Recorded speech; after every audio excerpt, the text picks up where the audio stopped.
Buenas tardes, compañeros y profesor. El día de hoy hablaremos acerca del trastorno de pánico y agorafobia en un estudio de caso. Los integrantes del presente trabajo son Emilio Jarquín Magaña, Emanuel Becerra Rodríguez, Jessica Magaña Sarracino, Cristóbal Moreno Sánchez, Vicky Mateo Pérez y su servidora Stephanie Graciela Jarquín Magaña. El modelo de intervención cognitivo-conductual. El primer punto nos marca que tiene un límite de tiempo que va de 15 a 22 sesiones a lo largo de 3 a 4 meses. En el presente caso es de una sesión. El segundo punto nos marca que lleva una estructura, es decir, cada sesión dura 1 hora. El siguiente punto nos dice que va orientada hacia el terapeuta y el paciente. Se focalizan en definir los problemas y resolver los problemas actuales del paciente o la paciente, según sea el caso, por supuesto. El siguiente punto nos marca que es ahistórica. Se centra en el aquí y ahora, sin recurrir a la historia pasada del paciente, es decir, sin recurrir a lo que le ha sucedido entonces a él o ella anteriormente, y enfocándose en el presente, en lo que le está sucediendo actualmente. El siguiente punto nos marca que lleva un método científico. La terapia supone recoger datos, problemas, pensamientos, actitudes, formular sus hipótesis, establecer experimentos y evaluar los resultados. El siguiente punto nos marca que lleva también tarea para casa. El paciente debe recoger datos, verificar hipótesis y practicar habilidades cognitivas. Es decir, no se queda solamente eso en el consultorio, sino también se lleva tarea para su propia casa. Y en el último punto nos marca que hay una apertura. El proceso terapéutico es abierto y explícito, y el terapeuta y el paciente comparten una comprensión común de lo que está pasando en la terapia. Es decir, el paciente debe explicarse, debe abrirse con su terapeuta para que de esta manera su terapeuta pueda comprender al paciente, pueda comprender su situación y de esa manera darle una mejor ayuda, darle una mejor intervención, una correcta intervención.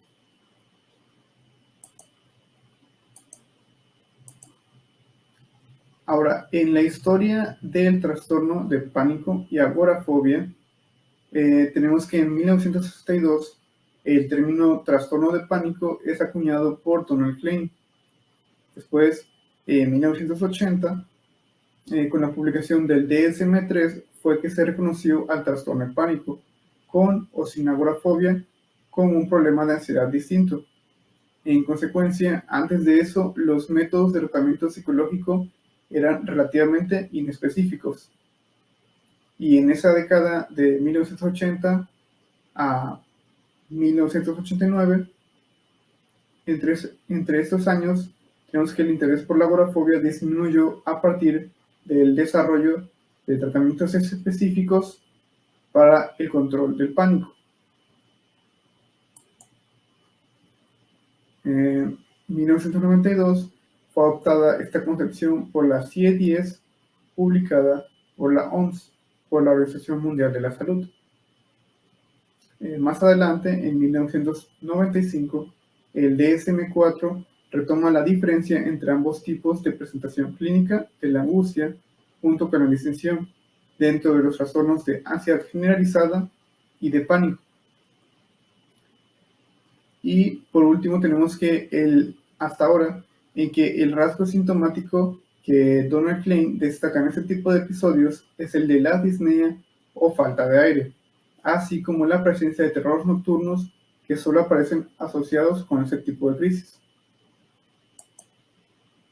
Ahora, en los conceptos que encontramos aquí, que la teoría de la triple vulnerabilidad.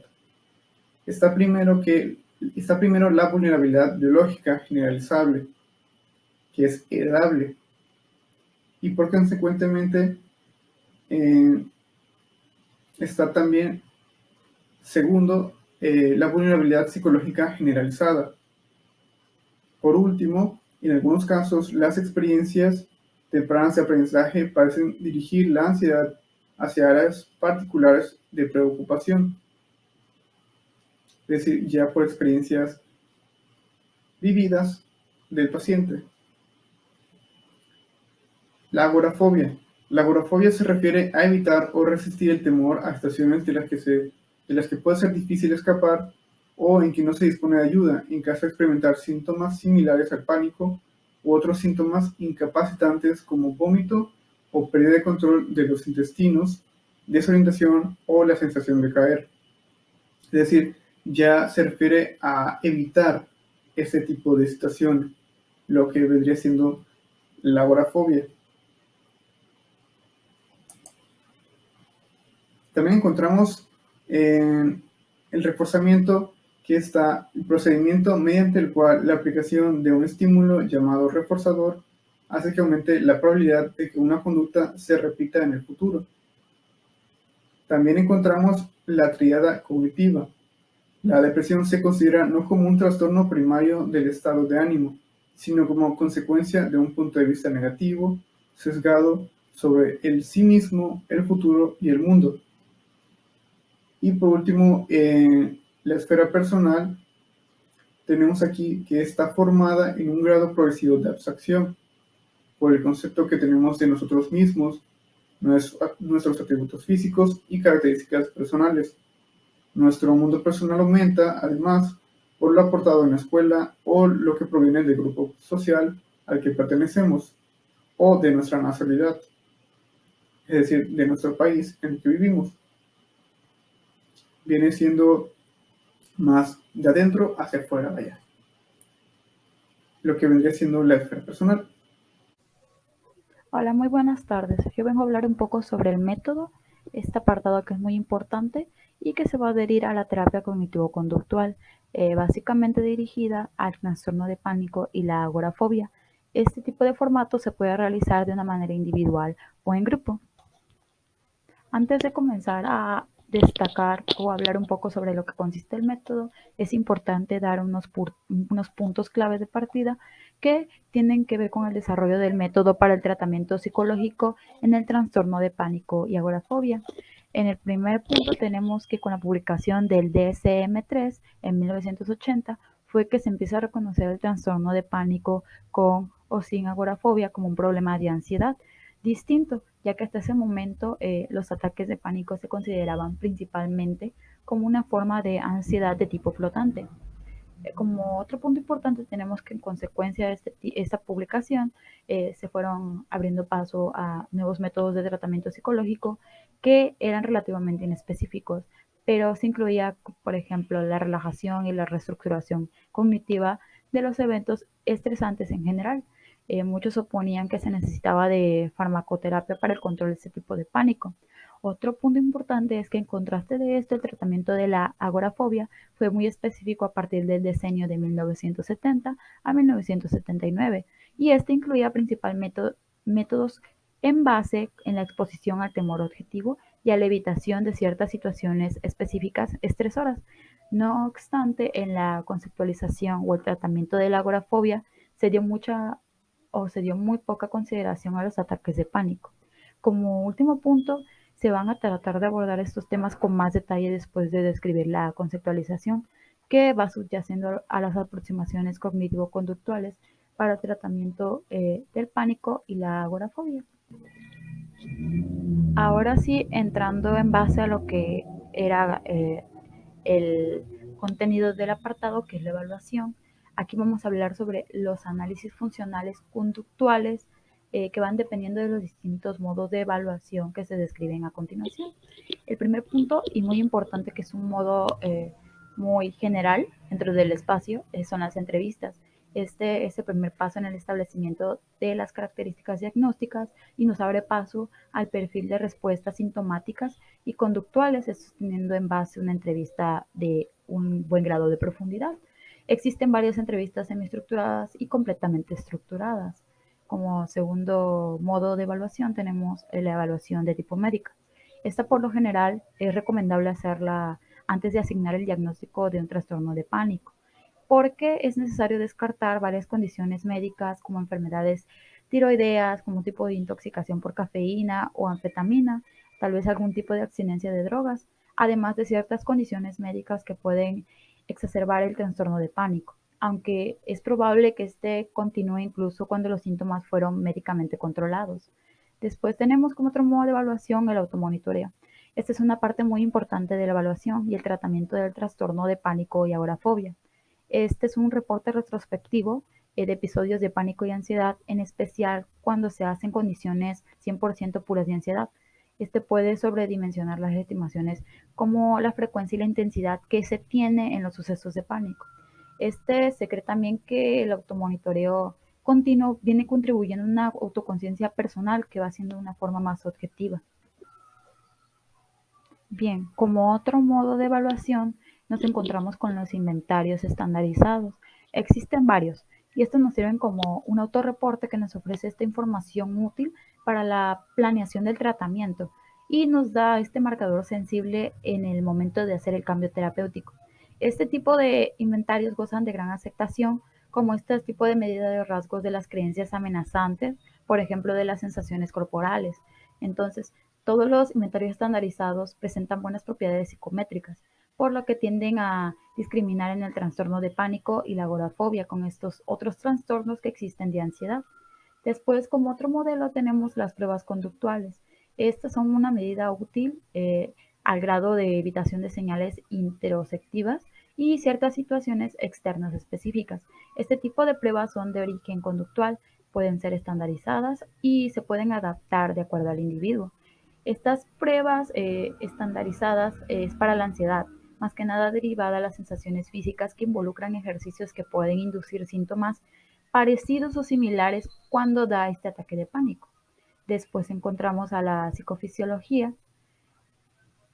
Si bien aquí va como a este tipo continuo y no son unas herramientas muy prácticas para los clínicos, estos nos pueden proporcionar información importante, en particular cuando están estas diferencias o esta discrepancia descrita ante los reportes de los síntomas y a la activación de los síntomas de manera fisiológica real, por lo cual puede servir como demostración terapéutica del papel, el cual juega un importante uso en la atención y en la producción de los síntomas. Por último, tenemos el análisis funcional, que este es un tipo de evaluación que proporciona el material para el análisis funcional completo. Ahora bien, otro punto importante al hablar de este tipo de métodos es hablar de la eficacia de manera general que existe en la terapia cognitivo-conductual.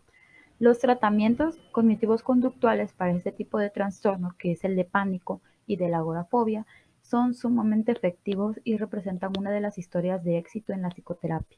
Entre un 80 y un 100% de los pacientes que pasan por este tipo de tratamientos se encuentran o están libres de pánico al final de los mismos. Entonces, este tipo de personas conservarán estas ganancias por más de 2 años. Esos resultados reflejan una durabilidad significativamente mayor que la de los medicamentos. Además, entre este 50 y 80% de sus pacientes llegan a alcanzar un punto de estado final elevado, lo cual significa que sus síntomas y su funcionamiento se encuentran dentro del campo normativo y una buena parte del resto presentan solo una sintomatología residual. Pese a ello, permanecen algunas dificultades importantes, por ejemplo, que esos tratamientos no llegan a ser 100% infalibles o no lo son. Otro punto importante a la hora de hablar de la eficacia o la eficiencia que tiene este tipo de tratamientos es una parte importante es que este tipo de programa consiste en enfatizar las explicaciones racionales en la producción de este tipo de sensaciones y crear así esta adaptación a los ejercicios cognitivos y este tipo de exposición que trata de maximizarlas. Por último, las aplicaciones de la terapia cognitivo-conductual van disminuyeron más bien las tasas de recaídas luego de la suspensión de benzodiazepinas de alta potencia. Por último y para terminar, los efectos de la terapia cognitivo-conductual se mantienen al paso del tiempo, como indican los metaanálisis que muestran un poco de cambio. es decir, está el mantenimiento de los efectos del tratamiento, del post-tratamiento y del seguimiento. Ahora vamos con otro punto fundamental a la hora de hablar de este tipo de tratamiento y es el protocolo, más bien la descripción del tratamiento que tiene que ver con el protocolo. En este tipo de protocolo se presenta una descripción de 12 sesiones de terapia cognitivo-conductual para el trastorno de pánico y agorafobia, y estas van adaptadas de acuerdo a cada caso. Por supuesto, el grado en que se enfatizan los diversos componentes del tratamiento va variando de acuerdo a la evaluación funcional que se le realiza a cada paciente, por lo cual el propósito básico de este tratamiento es influir directamente en las valoraciones catastróficas inadecuadas y la evitación de sensaciones corporales, situaciones o indicadores que nos lleven a los agorafobias. Existen 5 puntos que nos va a dar como el propósito del tratamiento al final. Para tal fin se debe proporcionar primero información precisa sobre la respuesta de lucha o huida en este tipo de tratamientos. Como segundo paso se ofrece dicha información, se le enseña a los pacientes que estas sensaciones que experimentan son normales e inofensivas. Como tercer punto, el tratamiento pretende enseñar una serie de habilidades para poder desarrollar valoraciones con base en la evidencia en relación con las sensaciones corporales y en las situaciones agorafóbicas. Como cuarto punto, al mismo tiempo, se proporciona información específica concerniente a los efectos que induce la hiperventilación y el papel que tiene este en los ataques de pánico. Aparte de que si se considera necesario, se ofrece práctica en el reentrenamiento de la respiración. Y por último punto, que es el punto crucial del tratamiento y se ve involucrado la exposición repetida a las señales internas y a las situaciones temidas del paciente. Ok, buenas tardes. En este punto se le va a explicar las técnicas y estrategias que se utilizaron en estas sesiones y en este procedimiento de casos. Ok, los componentes del tratamiento conductivo-conductual se describen en estas sesiones, que integran en el siguiente programa del tratamiento de un caso clínico. Tenemos, por ejemplo, una técnica que se usa, que es la psicoeducación. Es el tratamiento empieza brindando información sobre la naturaleza del trastorno de pánico, las causas, las formas en que el pánico, la ansiedad pueden ser perturbados por bloques de retroalimentación en el sistema dentro de una respuesta física, cognitiva y conductual. También se puede proporcionar descripciones específicas sobre la psicofisiología de las respuestas de lucha y huida y la explicación de un valor adaptativo de diversos cambios fisiológicos que ocurren durante el pánico y la ansiedad. También otras estrategias que involucran es el automonitoreo. El automonitoreo es esencial en el modelo científico personal en la terapia conductivo-conductual. Este elemento se introduce como una forma de mejorar la autoconciencia personal para que sea objetiva e incrementar la presión de la observación de uno mismo prácticamente. Y en esto se debe de llevar el primer registro sobre los ataques de pánico frecuentes que puede involucrar a la persona, y el segundo es el registro del estado de ánimo del paciente. Ok, una de las técnicas implementadas es la retroalimentación de la respiración y entrenamiento respiratorio con la ayuda de la capnometría.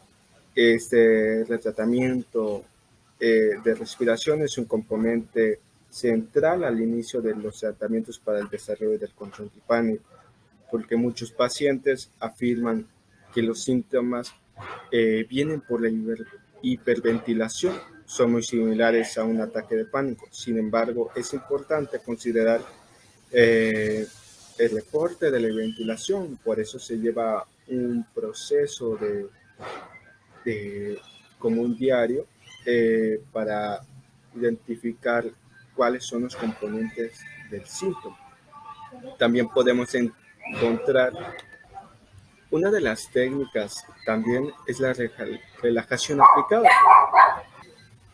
Una de las técnicas también puede ser la relajación aplicada. Es una forma de relajación conocida como una relajación aplicada que ha demostrado unos buenos resultados sobre el ataque de pánico.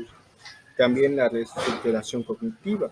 La reestructuración cognitiva es un conjunto de habilidades en los que el paciente aprende a reconocer los errores cognitivos y a generar explicaciones alternativas. También se pretende que no sean catastróficas. También conocer las sensaciones tenidas durante los ataques de pánico. Una de las técnicas más importantes sobre este tratamiento es una técnica o estrategia que se llama exposición. La exposición es una fase crucial en el tratamiento. Una vez iniciado es un foco de atención tanto durante las sesiones de tratamiento como en las sesiones de las tareas del entrenamiento, porque la práctica en exposición es limitada, es poco beneficio, puede ser incluso perjudicial, pero se tiene que diseñar en ese aspecto, llevar poco a poco al paciente a un estado de exposición sobre su trauma.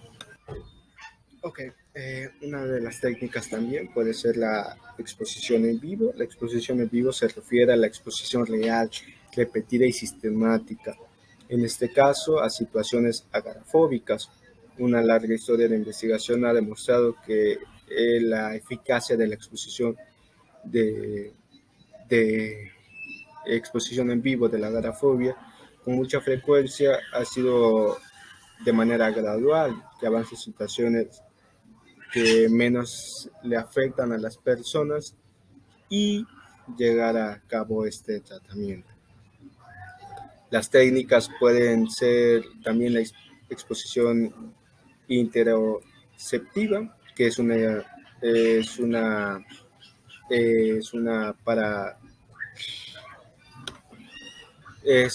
inducir debidamente sensaciones físicas a las que se temen.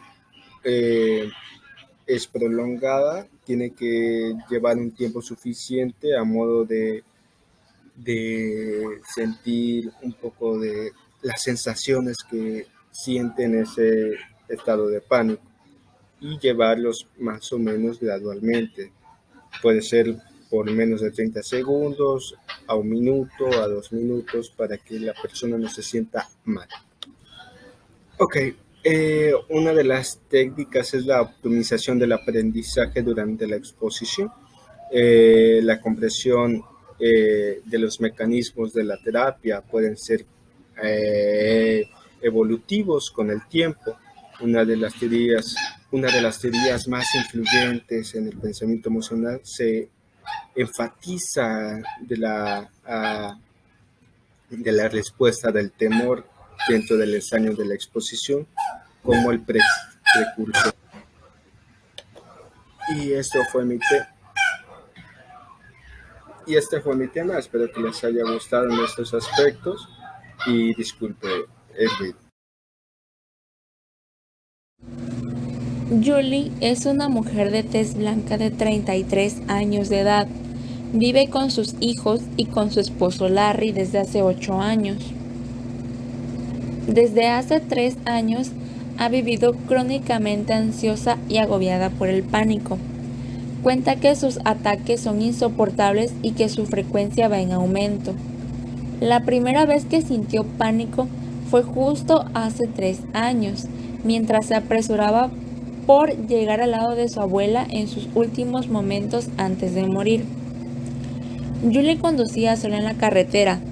Recuerda haber sentido que todo se movía en cámara lenta. Tenía la impresión de que los carros habían quedado inmóviles y que las cosas a su alrededor parecían irreales.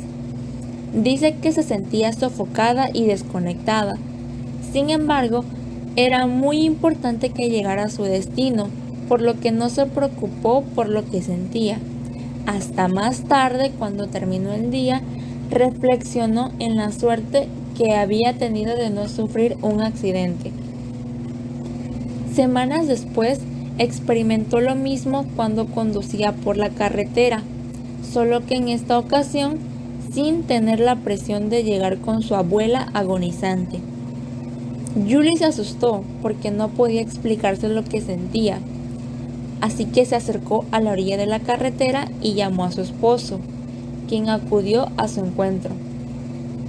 Esta lo siguió hasta casa, sintiéndose ansiosa en todo el camino. Ahora Julie experimenta este tipo de sensaciones en muchas situaciones. Describe sus ataques de pánico como sentimientos de irrealidad, desconexión, dificultad para respirar, latidos muy fuertes y miedo general a lo desconocido. Lo que más la asusta es la irrealidad, por lo que se muestra sensible a cualquier cosa que produzca sensaciones irreales, como la semiconsciencia, que ocurre justo antes de quedarse dormida, el periodo en el que la luz del día da paso a la noche, las luces brillantes, concentrarse en la misma cosa por largos periodos, alcohol, drogas y en general sentirse ansiosa. Aunque le prescribieron Klonopin, una benzodiazepina de alta potencia, rara vez y si al caso, toma el medicamento porque también la atemoriza la idea de estar bajo la influencia de un fármaco o de experimentar un estado alterado de conciencia. Quiere estar siempre tan alerta como sea posible, pero llega consigo el Klonopin por si no hay otra forma de controlar su pánico, de modo que no sale de casa sin el medicamento. Julie es en general muy sensible a su cuerpo. Le asusta cualquier cosa que la haga sentir un poco diferente de lo usual. Incluso el café, que le encantaba, ahora le provoca malestar por sus efectos de agitación y aceleración. Nunca hizo mucho ejercicio, pero la idea de hacerlo la atemoriza. Julie dice que siempre está a la espera del siguiente ataque de pánico, aunque en general prefiere estar con su marido o con su madre, porque puede hacer muchas cosas siempre que se mantenga dentro de su zona de seguridad. Julie cuenta lo distinta que es de lo que solía ser, lo débil y asustadiza que es ahora. El único incidente similar a sus ataques de pánico actuales ocurrió cuando tenía poco más de 20 años y tuvo una reacción negativa a la marihuana. La joven quedó muy asustada con la sensación de perder el control y temía no poder regresar a la realidad. Desde entonces no volvió a consumir drogas. No presenta historia de enfermedades graves ni de algún tratamiento psicológico previo. Las metas de la sesión 1 son describir el temor y la ansiedad, ayudar al paciente a entender las influencias clínicas entre respuestas conductuales, fisiológicas y cognitivas, comprender que los síntomas del ataque de pánico no son dañinos y empezar la autosupervisión si es que no empezó ya en la evaluación inicial. La terapia empieza con la identificación de los patrones de ansiedad y las situaciones en que es probable que ocurra la ansiedad y los ataques de pánico. A muchos pacientes les resulta difícil identificar antecedentes específicos y reportan que el pánico puede ocurrir casi en cualquier momento. El terapeuta ayudará a la paciente a identificar los desencadenantes internos, específicamente cogniciones verbales negativas, imaginería catastrófica y sensaciones físicas. ¿En qué situaciones es más probable que sienta pánico? Yo diría que en restaurantes, con mucha gente y cuando manejo en la autopista. En ocasiones voy manejando sintiéndome bien cuando de repente ataca. Otras veces puedo estar sentada en casa sintiéndome muy relajada cuando inicia de golpe. Es cuando de verdad me asusta porque no puedo explicarlo. Bien. ¿Y qué es lo primero que le indica que va a sufrir un ataque de pánico cuando va conduciendo por la autopista? Bueno, parece que los otros carros se mueven muy lentamente, es como si estuviera soñando. ¿Y qué es lo primero que nota cuando entra a su casa? Una sensación de irrealidad, como si estuviera flotando. ¿Y qué le dice eso? Es decir, ¿cuál es el factor común que hay entre estos dos ataques de pánico? ¿La sensación de que las cosas son irreales?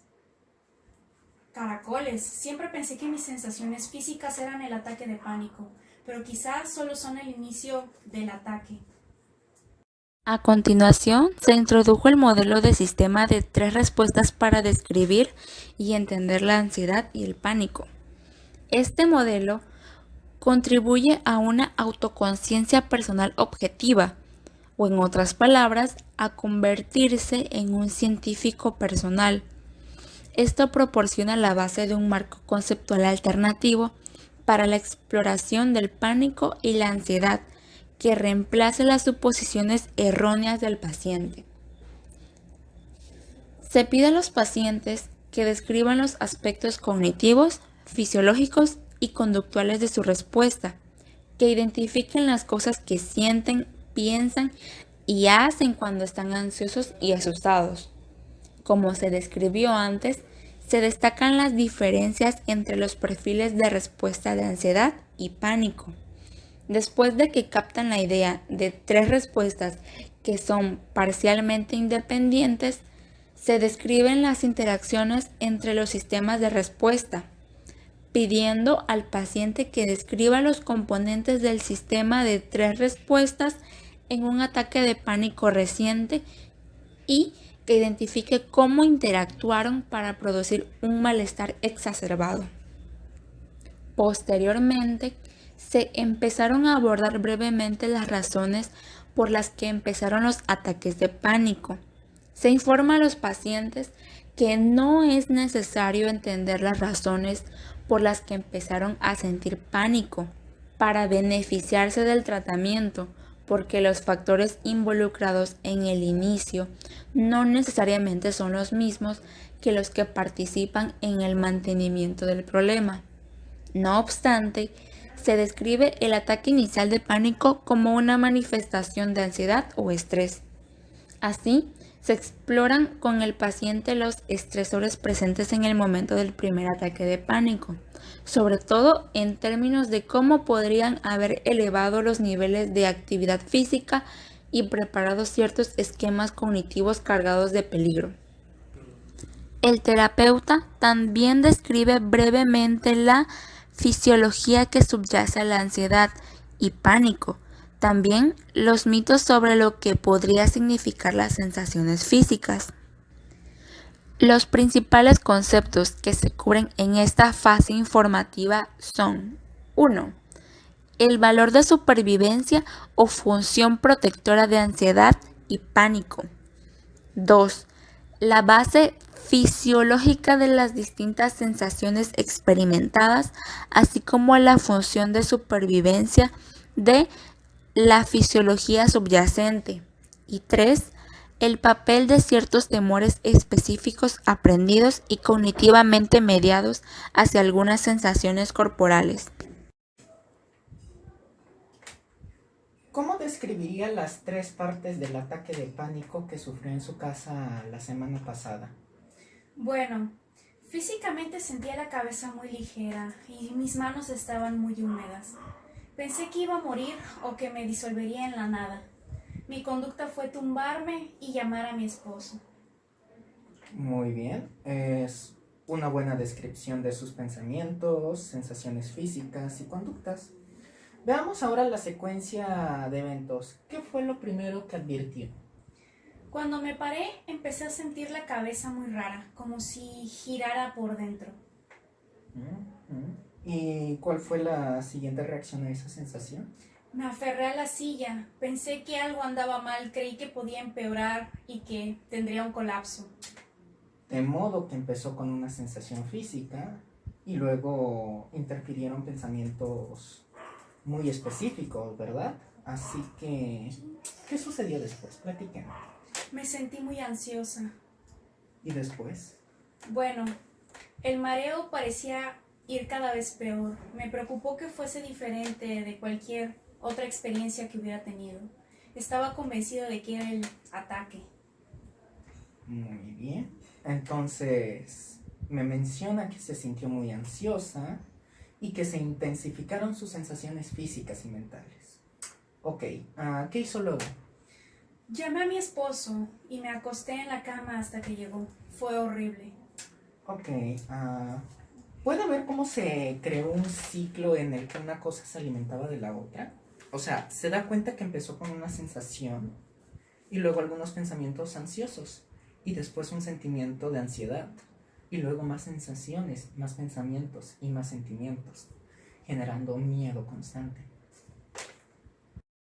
Finalmente, se describió y demostró el método de automonitoreo mediante una práctica de llenado del registro de ataques de pánico durante la sesión. A Julie le preocupaba que el automonitoreo aumentara su malestar al recordarle precisamente lo que temía, en otras palabras, el pánico y la sensación de irrealidad. El terapeuta le aclaró la diferencia entre autorregistro objetivo y subjetivo y le explicó que el malestar disminuiría en la medida de que Julie perseverara con su automonitoreo. Al final de la sesión, Julie se puso de repente muy ansiosa. Se sentía incapaz de tolerar los procedimientos del tratamiento o su anticipación de los mismos. Se mostró muy inquieta en el consultorio y reportó sensaciones de irrealidad, abriendo la puerta del consultorio para encontrarse con su esposo que esperaba afuera. El terapeuta le ayudó a entender cómo había surgido el ciclo de pánico justamente en ese momento. 1. El detonante fue la descripción del tratamiento, tener que enfrentar algún momento las sensaciones y situaciones temidas. 2. Esto provocó ansiedad porque Julie creía que no podía afrontar las exigencias del tratamiento que le causaría tanta ansiedad, incluso podría volverse loca y perderse para siempre del contacto con la realidad, o que no mejoraría nunca porque no podía tolerar el tratamiento. 3. La ansiedad que mostró en el consultorio provocó sensaciones de irrealidad y de corazón desbocado. 4. Julie comenzó a mostrar preocupación por la posibilidad de sentir pánico y perder el control con la realidad en los siguientes minutos. 5. Entre más ansiosa se sentía y más fuertes eran sus intentos por escapar y encontrar seguridad, más intensas se volvían las sensaciones físicas. Y 6. La mujer sentía alivio cuando se encontraba con su esposo porque su presencia le confirmaba que estaría a salvo. Bueno, si lo entiendo correctamente, usted dice que mis ataques de pánico son iguales al temor que sentí la vez que encontré un ladrón en nuestra casa, pero no se siente lo mismo. Sí, esos dos estados emocionales que son el ataque de pánico inesperado y el miedo a enfrentarse a un ladrón son esencialmente lo mismo. Sin embargo, le pregunto a usted, en el caso del ladrón, ¿en qué tenía enfocada su atención? ¿En el ladrón o en lo que sentía? En el ladrón, por supuesto, aunque sentí que mi corazón corría a 1 milla por minuto. Entiendo. Y cuando tiene un ataque de pánico, ¿en qué concentra su atención? ¿En la gente que lo rodea o en lo que está sintiendo? Bueno, principalmente en lo que estoy sintiendo, aunque depende de dónde me encuentre en ese momento. Ok, preocuparse por lo que sucede en el interior puede dar lugar a un tipo de experiencia muy distinta a la preocupación. En el caso del ladrón, aunque la respuesta fisiológica que ocurre es básicamente la misma. Por ejemplo, recuerde nuestra descripción de la forma en la que el miedo a las sensaciones pueden intensificarse. Lo entiendo, pero ¿qué hay acerca de las sensaciones de irrealidad? ¿Cómo pueden ser protectoras o cómo puede ayudarme la sensación de irrealidad a lidiar con una situación peligrosa? Muy bien. Recuerde que lo que protege son los eventos fisiológicos, no las sensaciones. Estas son solo el resultado final de los eventos. Ahora bien, las sensaciones de irrealidad pueden ser causadas por los cambios en su flujo sanguíneo o su cerebro, aunque no de manera peligrosa, o por la hiperventilación, o porque se concentra demasiado en lo que ocurre en su interior.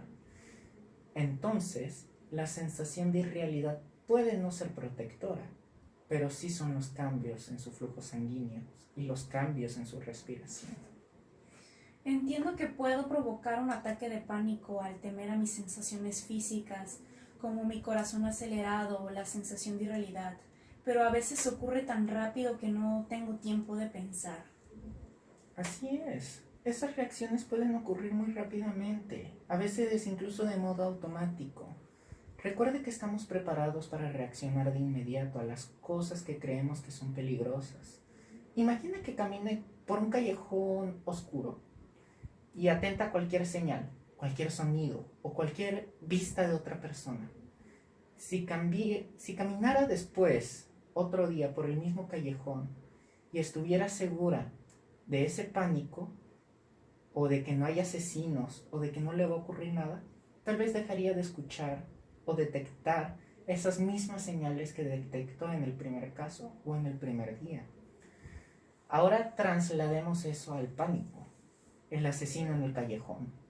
Ese asesino oscuro que la atacó y le produjo un ataque de pánico. Señales, sonidos, olores, sensaciones, todo tipo de actitud física que usted cree que indican que puede sufrir un ataque de pánico.